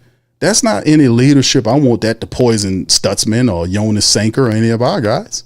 I like these young guys. I think they can have a future. We don't need old leadership that can't keep it on the level that we need it to be, which is success. Having old leadership here and they're not successful is a waste of time. It's a waste. They're only justified by success. If you're not having them, they got to go. Just keeping it real. This is what it is. They know that too. He said, and this is what Drew says. Look, I also recognize the fact that you truly build today's game through the draft. You know, you maximize what you can get out of those players for the first 4 to 5 years, and then hopefully you can keep more than half of them and they become your core players for a really long time and play for you. 8 to 12 years. But look, you're not going to be able to keep them all. All that's just the nature of the salary cap. But look, I think having that leadership in the locker room and amongst some of the position group is really, really vital. Only leadership, because there's bad leadership. We don't often delineate between the two, but bad leadership there is such a thing as bad leadership. When people automatically talk about leadership, there is good and bad leadership. Saints currently are under bad leadership. Start with Mickey Loomis down to not so much with Kellen, he just got here. But the veterans on our team are not showing up. And a great deal of what's going on while the team is 1-5 is due to these veterans not handling business. This is the point. A lot of people are thinking it's the young people. It's not the young people. It's the veterans. The veterans aren't doing what they're supposed to do. They're not leading correctly. And that's the honest to God, honest truth. These guys are missing too many tackles, taking poorish angles. They're not dominating at the line of scrimmage. Chase Young got all that money. He missed how many games? 5 games? The guy signed $51 million contract, whatever it is, missed 5 games, came back and didn't do much of nothing. Had a few pressures, dumb pressures that forced the quarterback out. There was no containment. He was able to pick up yardage. So in the end, it's a lot of stuff going wrong right here. Like I said, when your team is 1-5, not one person on the team is not going to be looked at and said listen, you got to do better. When you're 1-5, everybody has a part in it. Everybody has a part in it. It's just ridiculous. But that was Drew right there. I was hoping to try to find the video of whatever the radio broadcast of it, but I wasn't able to, and I wasn't willing to stop the show and make you waste your valuable time trying to find it. All right. So anyway, fam, shout out to y'all. Appreciate y'all being in the stream. Y'all do me a service, hit that like button as we get going. All right. Big ups to you, 504 Cole. What's up, big? Shout out to my boy Low. Much love. Appreciate y'all for being in the stream. I don't know what's going on today with my I think we got bad weather coming. Something going on because it keep messing up. Y'all deal with me. I'm almost done. All right, Hemisphere says the Veli thing got me confused, bro. So why this man getting 5 snaps a game? I don't get it. A Veli Veli probably ain't ready. They can't find a way to get Veli involved in the offense, fam. They can't find a way. Veli got here late, but it's been 7 weeks, and they still haven't been able to get Veli consistently in the game. To me, Veli should be starting with Olave and Shaheed. He's the big guy. Regardless or not, he needs to stay out there on that field and block. And, you know, he needs to be out there with the starters. He needs to be out there consistently out there, not rolling them out in the package. If Chris Olave and Rashid Shaheed's out there, he needs to be out there with them. He needs full reps to catch up. They got him late. You know, they could have done a better job in finding him and getting the wide receiver in there, but they waited so long saying that they didn't need no height and all that, and look what's happening. Boy, it's amazing how your own actions come back to bite you in your ass, huh? Hemisphere says, I think Kellen's still trying to figure it out. Oh, yeah, absolutely. I'm hoping by the time this season over, we're going to see some positive progress with the team, and Kellen Moore needs to make his own way. Fam, listen. They just have to call smarter plays. It's really that simple. They got to call smarter plays. Like, you watch some of them plays the Saints run where they run into nothing. You know, it's like you have to be able to say, okay, we're not good at this play. We done practice this play. These guys don't know how to run this play. Let's find something. Or even go talk to them. What do you guys like to do so we can move this thing along? What do you just do something? But Nussmeier and Kellen Moore with these option draw plays, the delayed draw, and all this other kind of stuff. Needing to attack downfield. If Chris Olave dropped the ball, okay, he dropped the ball. We still throwing the thing. We're going to still attack. I'm not going to say, okay, I throw 4 times and, well, we tried 4 times and, you know, we just got to get used to it. No. We got to keep throwing. That's like what Buffalo did. Buffalo just kept heaving at the Saints secondary. Something going to happen. Just throw that shit down there. Just throw it. You know, just throw it. Like, everybody got a part to play to get better. Like, on the first play of last game, what was the first play? Let me test y'all. What was the first play of last week's game? What was the first play? How could let me just quiz y'all. Y'all smart. Y'all a great Saint think tank. That's the smartest in the nation. What was the first play on last week's game? What was the first play? And tell me how could we have fixed the first play? Let's hear you chime in. Y'all put it in the chat and let me know what y'all thinking on that. What was the first play of last week's game, and how could we have improved on that play? Y'all let me know how that go. Put it in there. Let me see if y'all paying attention to it. All right. Anyway, Ronnie says that's the problem. He says that's the problem. Keep players too long. Case in point, holding on to Brees and not preparing life after him. Life would have been different for the Saints in many different cases, because Drew Brees was kept a contract length more. Well, I will say 3 years longer than what he was supposed to stay. But that's just a dumb general manager with no vision. Talking about he had a plan. He didn't have a plan. You know, the plan was you should have took Lamar Jackson instead of Davenport and had Lamar playing and training while Drew was the quarterback. And if Drew would have gotten hurt, Lamar would have been rolled out as your quarterback. Let me tell you how history would have changed. You would still have Sean Payton as your head coach. Hell, you might have had a Super Bowl by now, but it just goes to show you how decisions bad decisions will destroy your life. It will destroy you. Bad decision just goes to show you how bad decisions will literally tear you down. It will really knock you out. All right, Ronnie says players not performing, start benching. Tim says, yes, sir, Tim. Tim got it. The underthrow. The first play of last week's game was a deep shot down the right side of the field to Chris Olave. Chris got beyond the cornerback and the safety and was going for a touchdown. The ball was underthrown. If that ball was put ahead of him, that's a touchdown. See, that's what I'm talking about. That's what Spencer looks at and say, man, I got to put that ball out there better than that. And really, there's no excuse because it's the first play of the game. You don't have a week on. We're just starting the game. You put that ball out there and let them run in stride. That's a touchdown. That touchdown changes the outlook of the game. You win that game. That changes the complexion of the game. That's what you're looking at. We study and we looking at the film and how everybody can improve from the head coach on down. But a lot of the play calls are really suspect, man. You know, they have to be smarter with the play, like take advantage of what the defense. It's a chess match.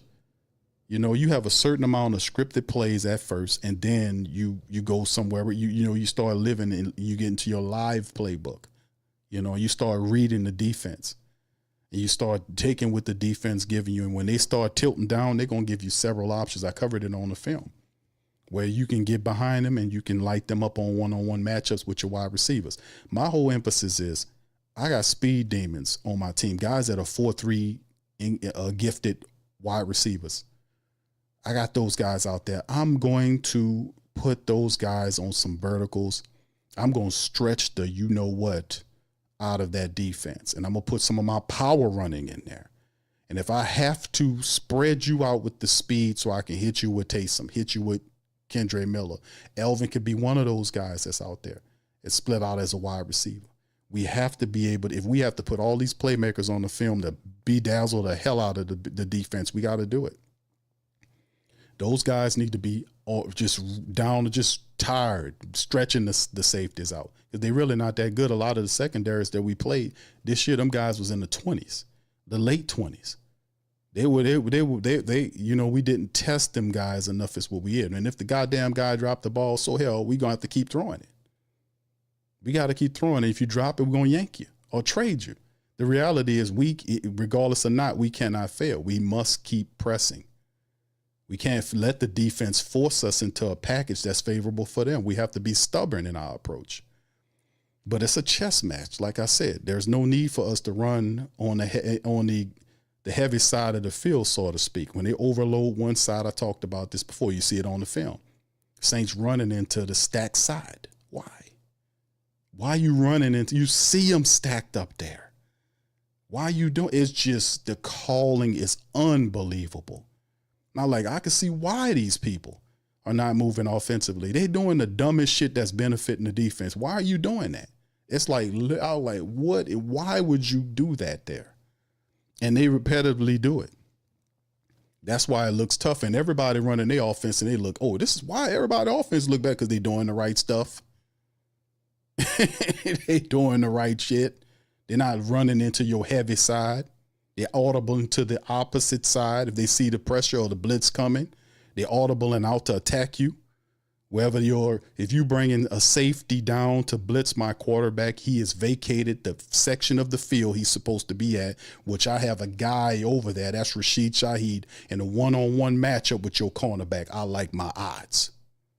If I throw that damn ball out there, I know Sheed's going to go get up under it or he going to draw pass interference.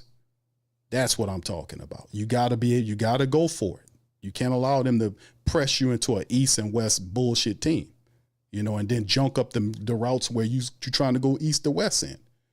No, we can't allow them to push us into that, man. We have to do better than that.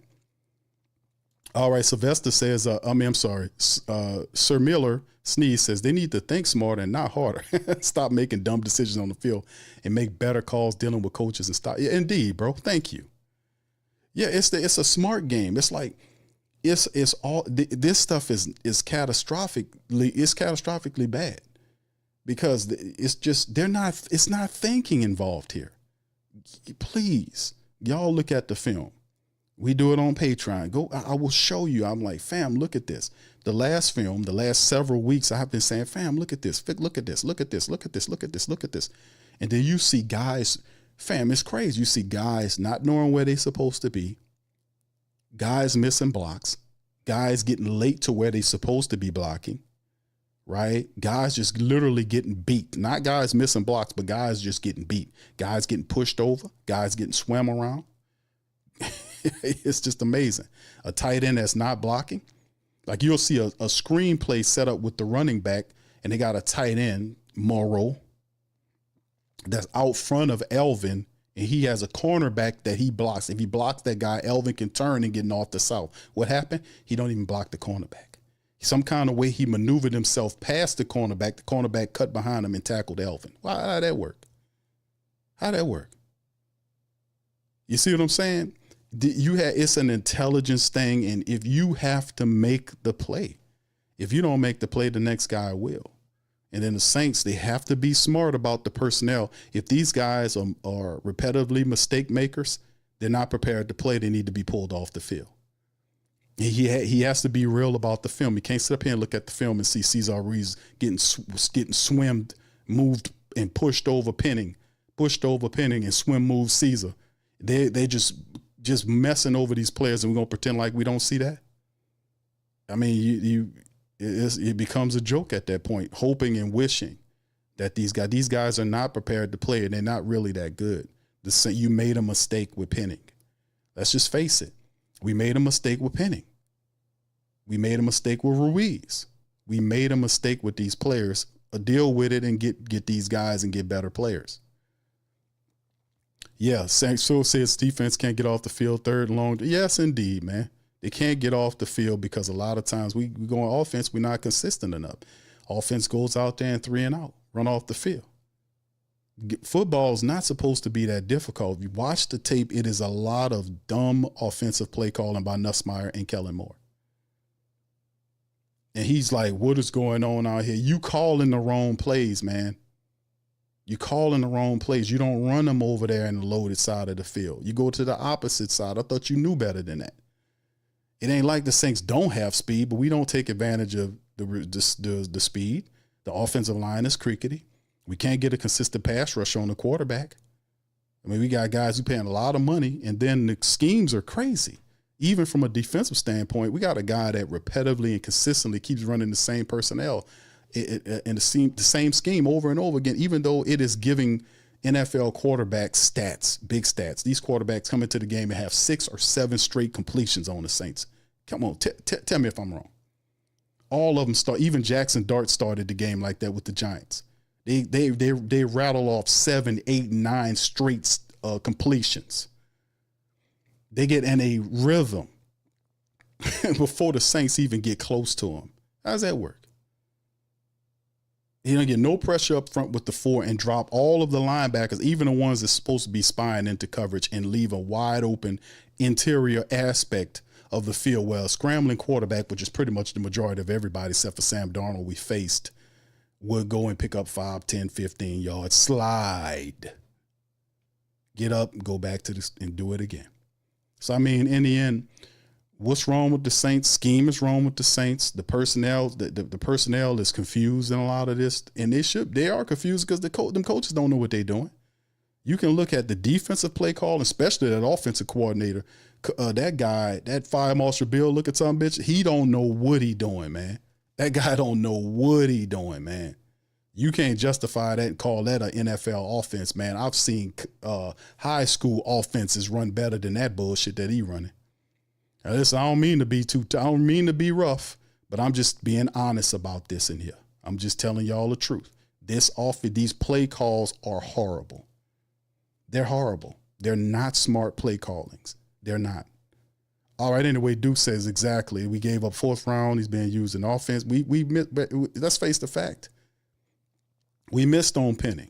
The way the Saints did Penning, they did him wrong. They didn't develop in the first round. They threw him in there, the deep side of the pool on the second year. He crashed and burned, and he was devastated. If he was a quarterback, he would have been done. He would have been like Ian Book. When in the Miami Dolphin game, the Saints said, you know what, they just pulled up stakes and got rid of him. Let the Eagles pilfer him off the practice squad. They were like, yeah, he about done. That's the same thing with Penning. Penning, his technique, he gets hurt, he comes back, and he's still blocking too high. He's too high blocking, and he's giving up his leverage, and guys are walking him into the face of the quarterback. Right back into the quarterback. It's not a good look. All right, thank you for that. Also, Duke, shout out. He says should have touchdown. Yeah, this is the thing. That's what when you look at tape.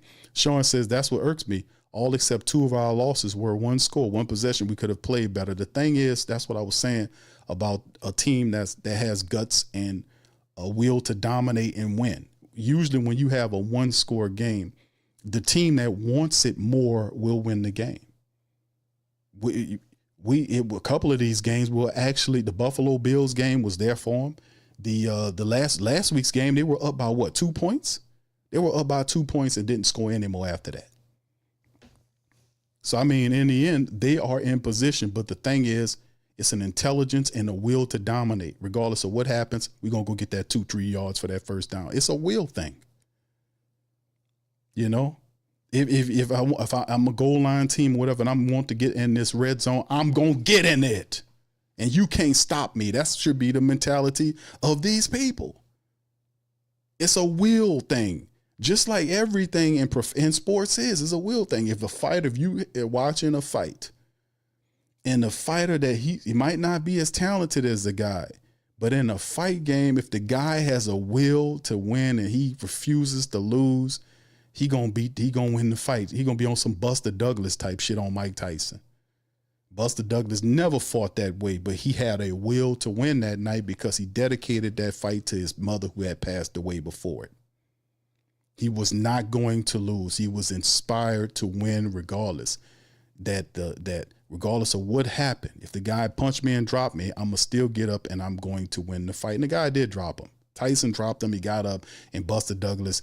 And they talking about the late count, all this kind of old stuff. But you got to remember, Buster got up off the mat after Tyson knocked him down and get up and beat Tyson in the ground and beat him and took his titles, which is one of the greatest underdog stories we ever seen. But the reality is this happens all the time and it's based on willpower. It's will dominated. It's a will dominated game. There's no such thing as a home or away field. The field is based on and determined by the dominating mindset of team. We can go to Chicago. It might be called Soldier Stadium, but that field could become Saints Field based on our mindset to want to dominate. Like the game is won before we even step in the building. We got this, man. We're going to dominate. You see what I'm saying? The game is won before you even step in the arena with these teams. A lot of these teams coming out smart. They know, hey, man, I don't care what's going to happen. We're going to win this damn game. I promise you that. And they play hard and take the game. That's not something we done seen happen with our team. For one time. You're right, Sean. Many different times, one score game is just not making it. They're just not making it. All right, shout out to Brent says Brother Gregory can chime in on this too. Thank you, bro. Appreciate it. I want to say thank you very much. Picking me up, bringing me back to this world. Stop, y'all. Keep talking. Huh? You keep talking, man. And you shut the up. Aha! Aha!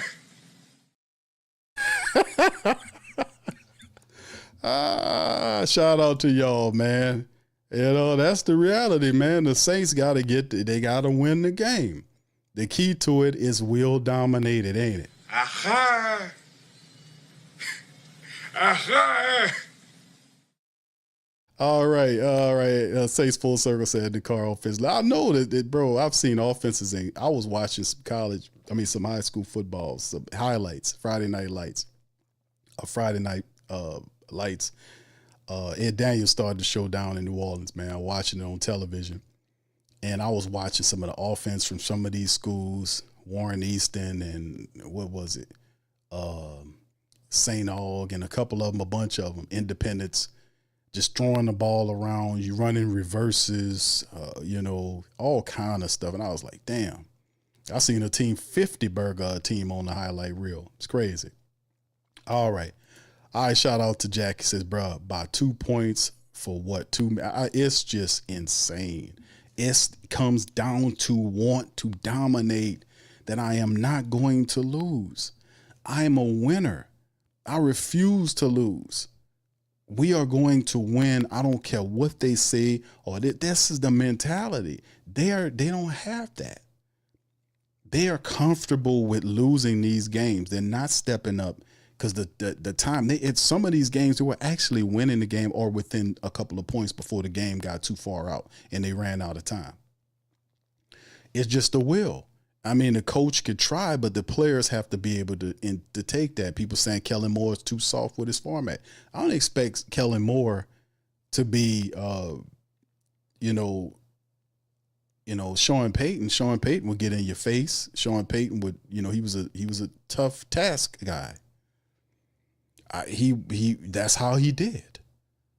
But Kellen Moore don't have to be like that. He could be a guy that just say, okay, he can be smiling and showing them teeth, and then he go up in there and say, hey, Cesar, tell the assistant coach that Cesar Ruiz he's being benched for Torrey Sally Simpkins. Let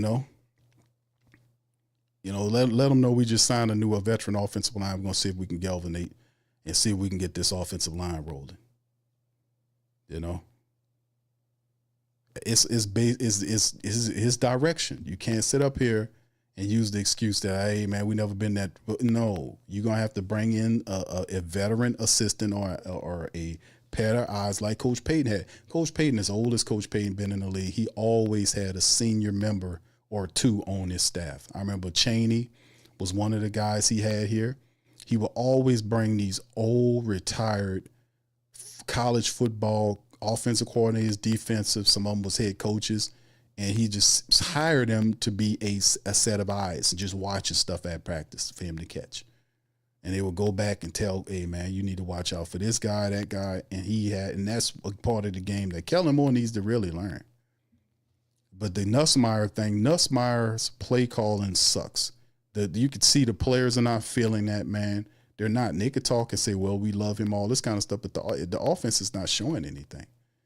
It really not. They might not be vibing off his play calling, whatever it is. I think it's a ton of different things circulating around that they just don't know how to use their talent. I mean, how do you have Rashid Shaheed, arguably the fastest wide receiver in the NFL, in every play? He don't need to be running on no crossers and none of that. Every play he should be moved around in some sort of vertical. And I got to move him inside to test the guy. I got to move him outside. Whatever I got to do, I'm going to move him around, and I'm going to be looking to take a shot at him. He's nobody can guard that guy.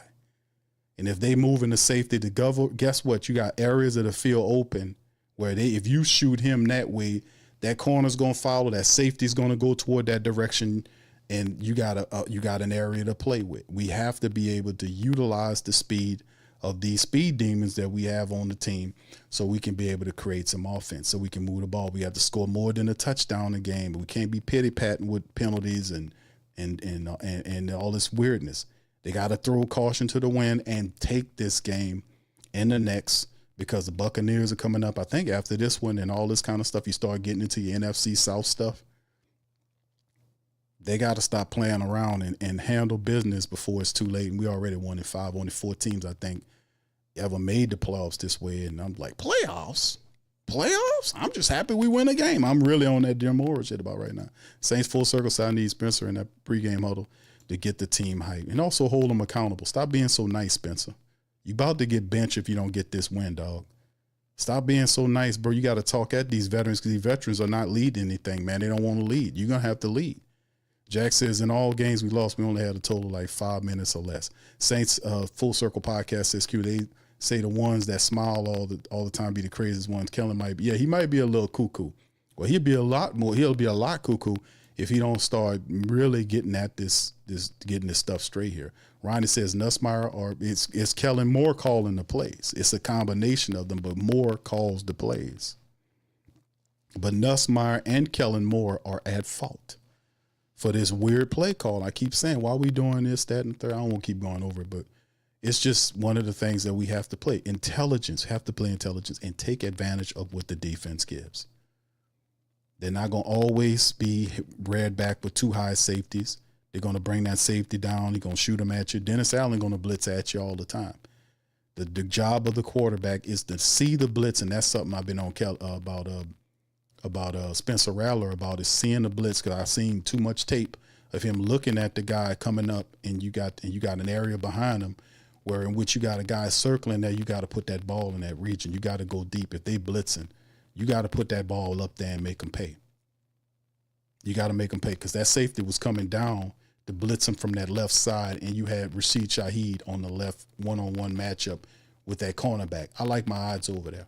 There's not one cornerback in the NFL that can guard Rashid Shaheed when he running straight. I just throw it out there and let him run up under it. Just let go. Make it practice ball again.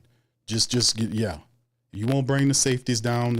My job is you won't blitz me. I'm gonna make you pay for it. That's how it's supposed to go. Especially if you see the blitz, you see them moving around. You're supposed to be able to know what to do in audible out, slide protections. That's what you got to do. And then when they come with the blitz, you make them pay. You make them pay. Then when they have to move all that stuff back there, you open up that running attack. So I mean, like I said, man, we're gonna see how it goes, man, when it comes a couple of days from now, but we need smarter play calling on both sides of the ball, man. We really do. More verticality for our offense to get downfield and consistently, because if you miss on 2 or 3 strikes, please keep throwing it. Keep attacking downfield. Something good is going to happen. Attack downfield. Attack. Tim says, nah, check it down. No, Tim, attack.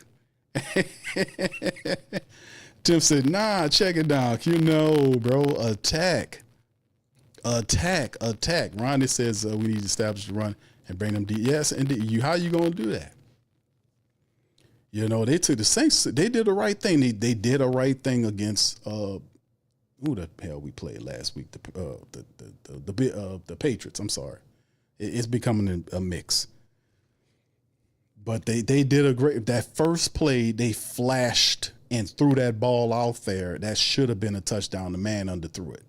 Chris Olave had to wait on the ball. Cornerback caught up to him. That should have been a touchdown. That was a flash touchdown. That changed the complexion of the game. Got the crowd amped. That would have been what we needed. We needed because we got down there and kicked the field goal. You know, we got to do it better. All right. Anyway. All right. He said attack a sack. No, you don't attack the sack. He ain't gonna get sacked if he attack the blitz. Because they're going to blitz you. You can't stop them from blitzing you. You can slow their blitzers down, but you make the blitzers play. You make them pay. Yeah, James says, what'd you say, James? Says, we're moving the ball well, just got to. They're not moving the ball that well, bro. I mean, you know, they're not. I guess in certain drives they are, where they get here and they just get stalled. Is it a mental thing? We got to hit in the red zone. What is it about the red zone, though? That's jamming the Saints up. Please explain, y'all. What in y'all, before I get ready to get on out of here, I'm gonna show y'all this poll from the Who Dat Nation, man. This will be the poll that let me see how many people voted on the who will win.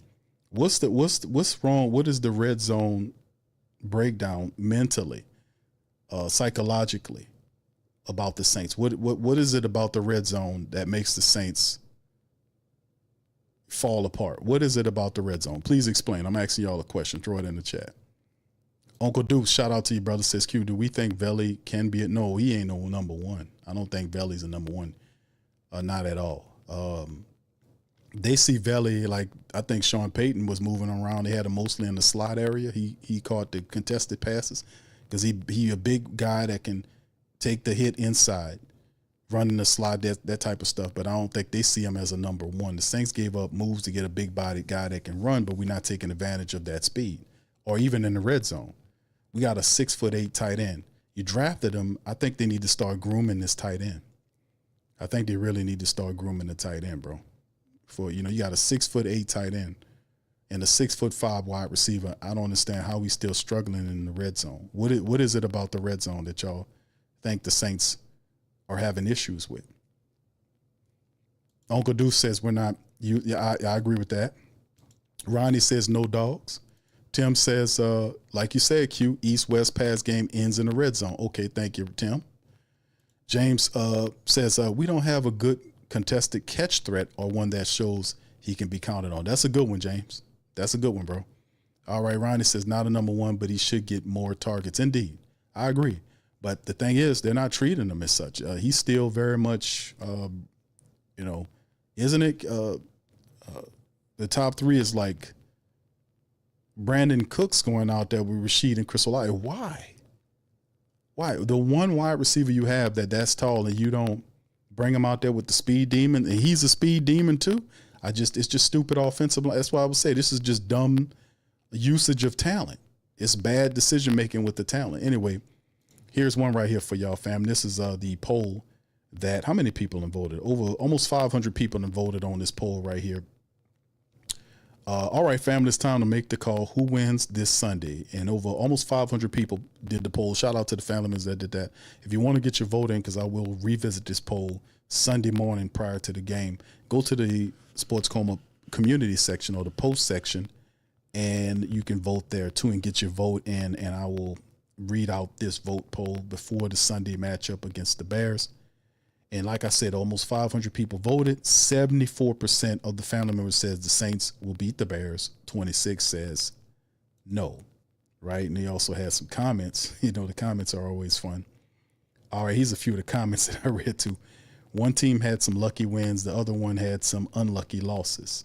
I always pick the Saints, even though our defense is going to make Gallup look like Joe Montana. All right. Michael Voss says 0-20 Bears, most likely. Billy says Saints will always find a way to lose. Paper bag time. Okay. A very positive gentleman there. Saints 18, Bears 3 say, AKA the scientist. All right. Shout out to you, bro. All right. Haitian Black says, I'm sorry. I'm always rooting for my team, but I think I know enough ball to recognize a real team, and this Saints team doesn't have what it takes to be sure to bet on. So I will say the Bears win for one reason or another. Wow, he kind of dragged that one out, but you can see he was kind of hurt about that. Bayou Bowl Francis says, run, Saints, run. And please have the proper cleats. And this is a great point. Shout out to you, Bayou Boy Francis. He says, run, Saints, run, and please have the proper cleats. Too much poor footing and slipping lately. Great point. Great point. Great point. With the bad weather in Chi-Town, right? The bad weather in Chi-Town, this is a great comment. And of course, James Reynolds says Saints are going to be killed. I love the Saints. We need a good quarterback. All right, and some people have several replies. Yeah, what's wrong with the Saints? Psych, that's you saying, is all people, and I guess the people just saying the quarterback is not totally the issue with the team. So anyway, 74. Shout out to my commenters there, man. Much love to you. If you want to get your name in or your poll in, man, I will read some more of these comments before the game, man, on Sunday morning in our pregame. So look, shout out to you guys for being in the stream. Listen, I think I got all your comments as well. All right. Steel Bill says too many gimmicky plays. All right. Thank you, brother. Appreciate you. All right. Yes. Jack says I'm 5 for 1 on the. Okay. Okay. All right. Yeah. But you're going to vote your heart, man. You know, I'm going to pick the Saints. I didn't pick a winner in the preview, but I will pick it. I will say the Saints. I say the Saints win this game. I will give it to the Saints. I think the Saints will beat the Bears. I think they'll go up there and beat them. I don't think they'll blow them out, but I think the Saints will win this game. I think they will put it together for at least this game and get a win against the Bears. Of course, you know, Tampa Bay is coming up after that, but I really do think the Saints will beat the Bears. I will give them the win. I don't think it's a blowout, but I think it'll be one of those close games where I wouldn't be surprised the Saints kick a field goal or two to win the game, or they win by 3 or 6 points. You know, with the rain and all that kind of stuff going on, we'll see if the Saints still attack downfield or they just muddle up the middle. So we'll see. We'll see. Yeah, that's right, Duke said. I agree. A lot of slipping going on. Will the Saints, but you wear the proper cleats, it should cut that down, right? Like the brother mentioned on the comment. Yeah, you know, whether or not, we still got to take shots at the Bears downfield, open things up. So we'll see what the game plan is. We just hope it's more of an intelligent one than we've seen over these last many games. All right, so with that being said, fam, y'all do me a service. Hit the like button. Feel free to hit the like button if you're listening via X or Instagram. Give me a like. If you listen to X, retweet this for me. Give me a retweet on X, please. Shout out to you. And also big ups to the rest of the family members listening out across several different platforms as well. But listen, we'll be back Sunday morning with the call. I will be on the call Sunday morning. I was out of town last Sunday, so I will be on the call for this Sunday matchup. So you guys know how we do. Also, just to let you know, PPR will be live tonight at 8:30. We'll be doing our thing at the Pelican postgame report. So if my Pelican faithful, if you are a Pelican person, you can feel free to stop by. PPR will be talking Pels tonight. DC, Lex, and myself will be on there. We will open up the phone lines for the family members to chime in as well. Everybody is welcome on PPR including my dog Sean, who is a San Antonio Spur. All right. So anyway, with that being said, we're going to get on out of here, man, on this one. I appreciate y'all, man. Next time I see you to be on Sunday morning, y'all hit that like button, hit the share button, man. Much love to the fam. I'm going to holler at you on the next one. Peace and who dat. Yeah. Boogie like Benson, I'm a who dat. I'm a who dat. Long as I'm living, I'm a who dat. Lose or winning, I'm a who dat. Sports Coma, yeah, this is where we do that. Where we do that, where we do that, where we do that, where we do that, where we do that. Boogie like Benson, I'm a who dat. I'm a who dat. Sports Coma, this is where we do that. Where we do that. Welcome, welcome, welcome. Somebody please better help.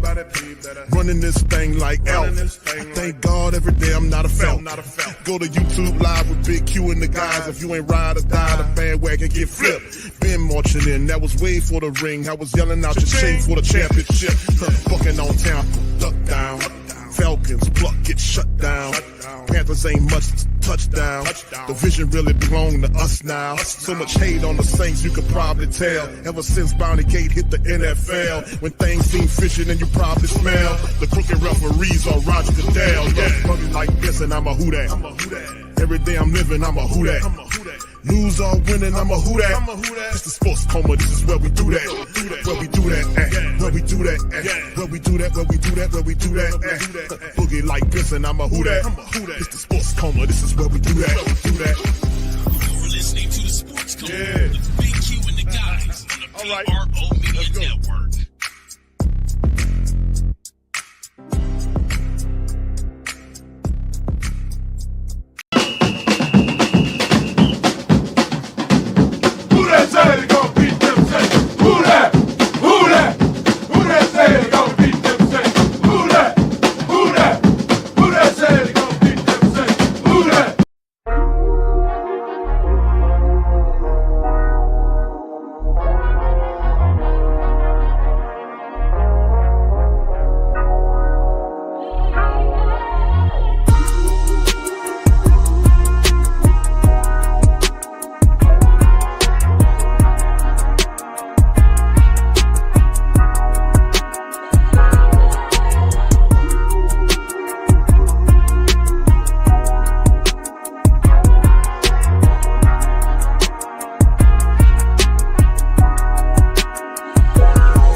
Whether you're catching up on Saints news at Jackson Square, checking Pelicans scores in the Garden District, or staying updated on LSU while grabbing coffee in the French Quarter, there's one place that keeps you connected to everything that matters in our city. From Bourbon Street to the Superdome, from Preservation Hall to the Riverfront, New Orleanians are staying in the know with the WhoDatDaily.com. Your daily source for Saints, Pelicans, LSU, and all the sports, music, and culture that makes our city special. At work downtown, at a game in the Dome, or just relaxing by the Mississippi, wherever life takes you in the Big Easy, you can stay connected. Because when you're from New Orleans, you don't just live here. You stay in the NO. That's stay in the know. Visit the WhoDatDaily.com and never miss what matters most to Who Dat Nation. Stay in the NO, you stay in the know. Welcome to the Pro Shop, where we create authentic NOLA-inspired clothing for men, women, and children. From Saints jerseys to Pelicans gear, everything's crafted right here in New Orleans. Whether you're shopping the Pro Shop, the Pel Shop, or the Pro Shop Kids, we've got your whole family covered with genuine merchandise that represents our city's spirit. Check for links in the description section below or in the chat.